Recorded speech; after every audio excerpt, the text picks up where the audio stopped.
नमस्कार दोस्तों, मैं वनराज सोलंकी बाढ़ अरवली से जय परिवर्तन में आपको स्वागत करता हूँ। दोस्तों, आज अरवली जिला में गाय भैंसों का जो लंपी वायरस का बहुत ही जोर शोर से चल रहा है। तो आपको अगर आपकी गाय या भैंस को बचाना है तो मैं आपको एक बहुत ही बढ़िया सजेस्ट दे रहा हूँ।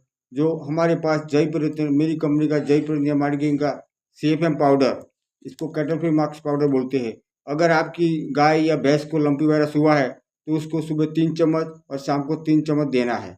इससे आपकी गाय भी बच जाएगी, भैंस को भी बच जाएगी और कोई दिक्कत आएगी नहीं। अगर नहीं है तो आप रेगुलर उसको सुबह 1 चम्मच और शाम को 1 चम्मच देना है। तो कभी भी आपकी गाय या भैंस को कभी भी लंपी वायरस नहीं आएगा और पशु भी तंदुरुस्त हो जाएगा। और पशु को जो तत्वों की उणप है, उसको जब पूरा जो विटामिन है वो सब मिल जाएगा और एकदम बढ़िया सा तंदुरुस्त रहेगा।